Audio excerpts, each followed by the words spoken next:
Who the hardest person you had to guard? Be honest, man. Could be when you're freshman. Cam Reddish. I told you. Everybody gonna say people. Cam Reddish's flop of an NBA career thus far is one of the most frustrating case studies in the NBA.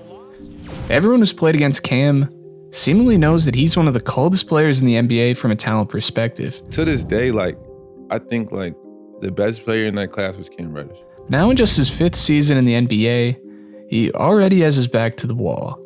With 2 teams already having given up on the sky-high potential of Cam Reddish, it looks like it won't be long until Cam is buying a one-way plane ticket to Shanghai.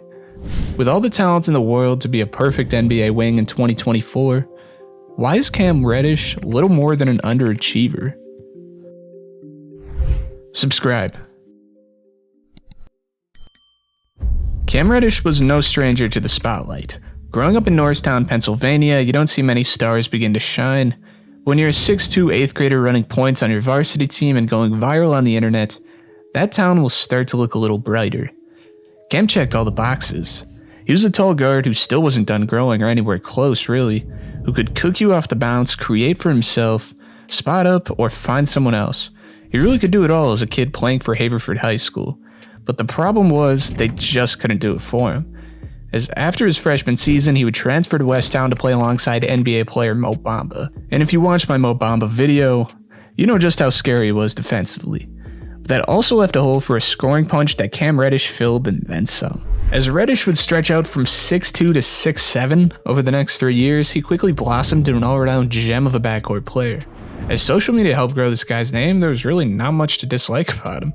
Compared to Paul George for his buttery smooth game, shifting players, pulling up from anywhere super quick with the nicest looking jump shot in America, and an athletic ability that Kevin Durant himself said was off the charts. According to everyone who ran into them, Cam Reddish was one of the best bucket getters in the country. With a tight handle, an elite pull-up game, and gross touch around the basket, Cam Reddish was a 3-level scorer that could man up on anyone defensively, standing at 6'7" with a 7'1" wingspan, who had been working on his playmaking skills since he picked up a ball running the point his whole damn life. It's no wonder why he was the 3rd-ranked player in the country by ESPN, because frankly, just looking at his talents at a surface level, there really isn't a weak point. Really yet to hit a speed bump on the way to the top. The first step back that started to pop some red flags was after teaming up with the 2 guys ahead of him in Zion Williamson and RJ Barrett, the number 1 and 2 players in the country, forming a collegiate super team with the Duke Blue Devils. Although it's gotta be fun to be on an all-time good team alongside 2 of the best college players in the country, Cam learned the consequence of sacrificing for the team. As for the first time ever, Cam was a role player in the system. And in this position, frankly, Cam Reddish was terrible. Averaging 13.5 points for the Blue Devils on a miserable 35% from the field and a pretty poor 33% for 3, Cam didn't know what to do when the ball wasn't in his hands. He'd blow up for an efficient 25 points just to score 4 points the next night. If you didn't feed him consistently, it became clear that he'd quickly disappear. Really, the only thing that came from Cam's lone season at Duke was an influx of questions and muddying of his perception. Scouts gained some concern of the typical intangibles that this talented of a player may lack, like shot selection, due to an over-reliance on everything being easy up to this point, attitude issues, and whatever else you want to dump onto that. After one of the stranger collegiate seasons that you'll see, he quickly became the mystery man in the NBA draft. After a season this poor, frankly, he had a little business heading early first round, but with how much buzz this guy generated in high school, just showing up to a few collegiate games was going to be enough to be projected in the lottery. With a little success after elevating to the college level, but still the potential to be among the best in the class, and the respect of his classmates as well, Cam could have went 3rd or Cam could have went 23rd. I mean, who knows who wants to take the chance. But after striking gold with Trae Young, the Hawks chose to expand their young core, adding Cam Reddish to the mix, 10th overall. Banking on what could be and denying what is kinda dumb. But in this situation, is it really? Cam Reddish with the right mindset and the right training program is built for the NBA. I mean, talent makes the league go round at the end of the day, and if the stars align, it's hard to imagine him not being a very valuable piece that brings a lot of versatility that teams would kill for. Fast forward to his rookie year, and Cam would see struggles adjusting into the NBA once again, failing to hit that 40% from the field. I mean, there was no constant with him, as it seemed 80% bad shot selection and an inconsistent jumper, just to give you some hope that 20% of the time when he got on a little roll.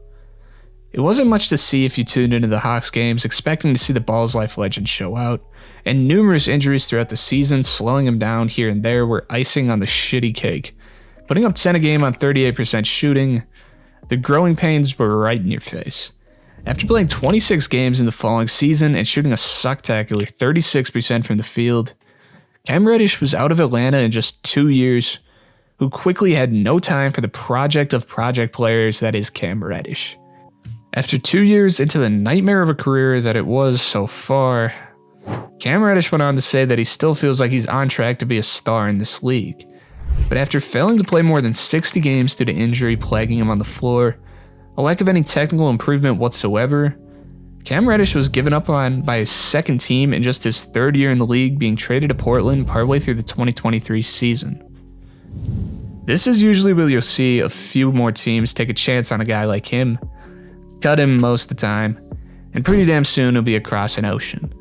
Landing in Los Angeles and what we've seen so far this season, that may be coming true. Scoring 6 a game on 40% from the field, Cam has been a nightmare of an offensive piece in the NBA. Frankly, he is a big net negative to your team. Although offensively at times he can be very good, his effort is as inconsistent as the rest of his play.